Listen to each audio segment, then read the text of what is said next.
It shall be the policy of this nation to regard any nuclear missile launched from Cuba against any nation in the Western Hemisphere as an attack by the Soviet Union on the United States. The modern cinema audience is an obese child dutifully consuming whatever bright fizzy treat is shoved into its face, and should 5 minutes pass without another piece of insipid candy floss being wafted into its gaping maw like a whispery pink fart, it will complain. Now, I'd like to say that I don't fall into that group, but I love candy floss and I think flatulence is hilarious, so it's easy for me to see why there have been 5 X-Men films released over the last 10 years or so. X-Men First Class is the first revival of the franchise since the critically panned but acclaimed X-Men Origins Wolverine. It attempts to blend the campy nature of its predecessors with some darker social commentary. Will it succeed? To find out, let's watch my review of the film, which will start after the end of this sentence. No one can foresee precisely what course it will take.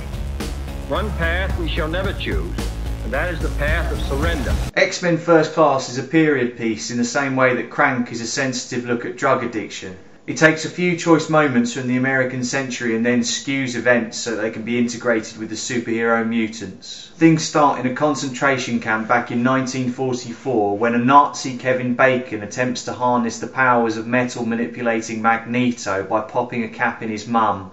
We shift forward to the early 1960s for the bulk of the action, where the dawn of the mutant age is equated to the Cuban Missile Crisis and the Cold War standoff. This overriding metaphor of the X-Men franchise is hammered home repeatedly and can get tiresome, but thankfully this is the only aspect which is laboured over in a film which is otherwise about pace and perpetual forward motion. You ready for this? Let's find out.